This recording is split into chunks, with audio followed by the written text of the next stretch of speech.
जो फैसला आया उससे तो ऐसा लगता है कि भारत में लोकतंत्र खत्म हो चुका है।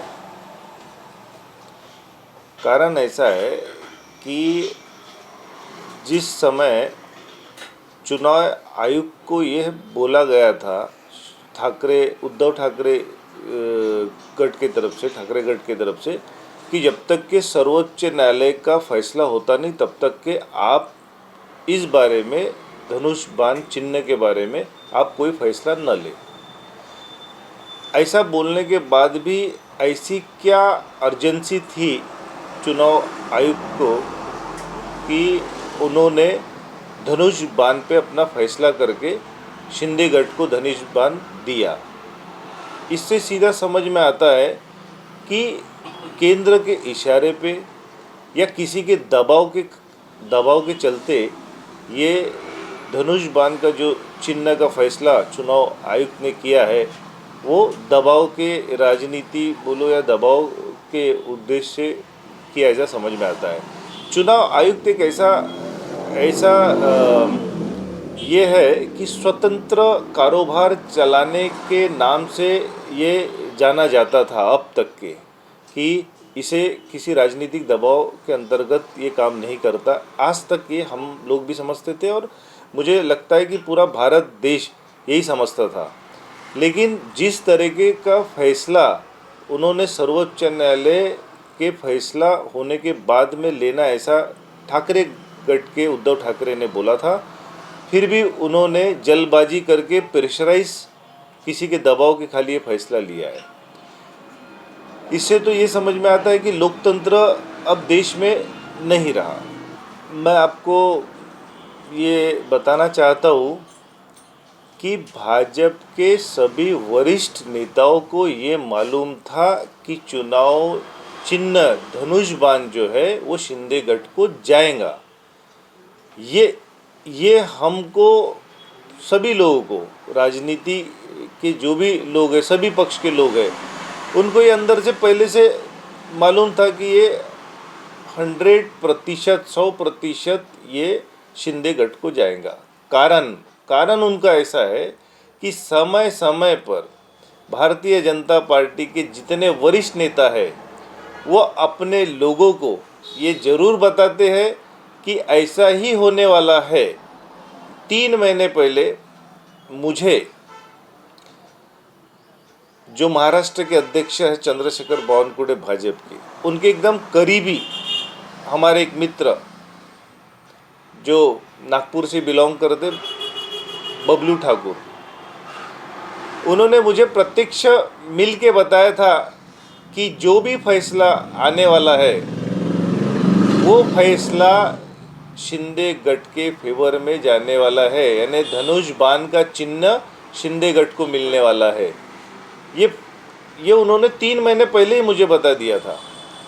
अब आप देखिए, ये कोइंसिडेंस नहीं होता है ना कि राष्ट्रीय अध्यक्ष या अमित शाह जी, जो पूर्व राष्ट्रीय अध्यक्ष थे, अभी देश के गृह मंत्री है, वो महाराष्ट्र में आने के बाद जो दिन उनका महाराष्ट्र में आगमन होता है, उसी दिन चुनाव आयुक्त फैसला कैसा कर देता है कि ये शिंदे गट को चला गया। और अमित शाह जी कहते हैं कि ये मैं गिरवी रखा था, शिंदे गट जो है इनको धनुष बाण का एक मैंने उपहार दिया हुआ है, ये गिरवी कहीं था, मैंने लेके आया। इसका क्या अर्थ होता है? इसका सीधा सा ये अर्थ होता है कि जिस इशारे से चुनाव आयोग को हरी झंडी मिली है कि तुमको क्या करना है अमित शाह की ओर से या भाजपा की ओर से, और उसी तरह उन्होंने वो फैसला किया हुआ है। तो ये ताज्जुब होने वाली बात नहीं है। अभी लोकशाही में सभी लोग को अभी ये समझ में आ गया है कि दबाव की राजनीति में ही सब सिस्टम चल रहा है। चाहे वो ईडी के छापे बोलो या इनकम टैक्स के छापे बोलो या इलेक्शन कमिश्नर बोलो, इलेक्शन आयुक्त बोलो।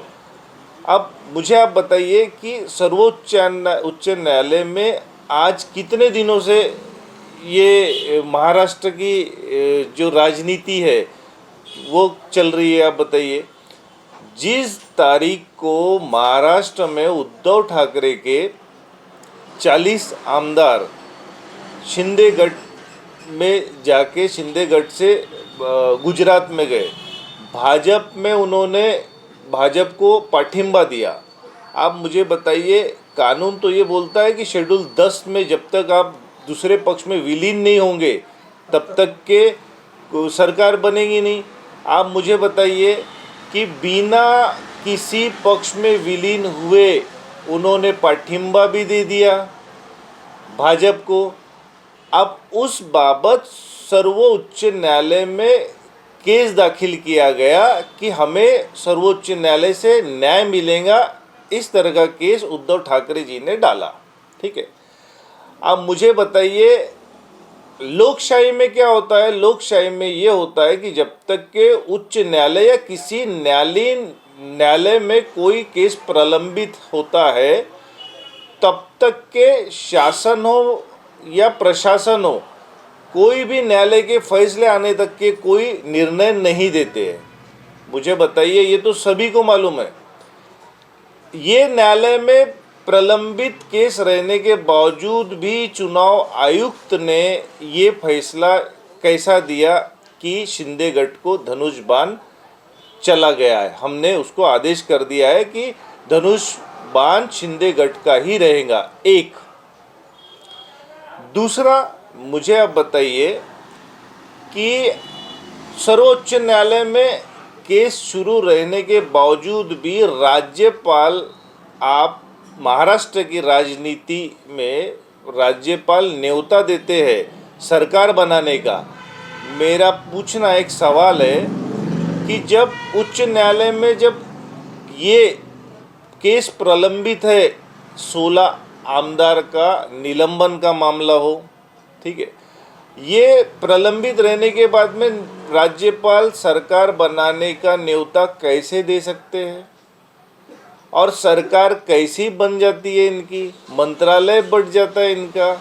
आज लोग देख रहा है, आज पूरा भारत देख रहा है, भारत के हर नागरिक देख रहे हैं, हर वर्ग के लोग, हर पक्ष के लोग, हर समाज के लोग देख रहे हैं कि प्रलंबित न्यायालय में रहने के बावजूद भी सरकार महाराष्ट्र की बन जाती है, मंत्री पद मिल जाता है और देखते देखते साल गुजर जाता है, तब भी सर्वोच्च न्यायालय फैसला नहीं कर पाता है। ऐसा क्या दबाव है कि सर्वोच्च न्यायालय फैसला नहीं कर पाते हैं?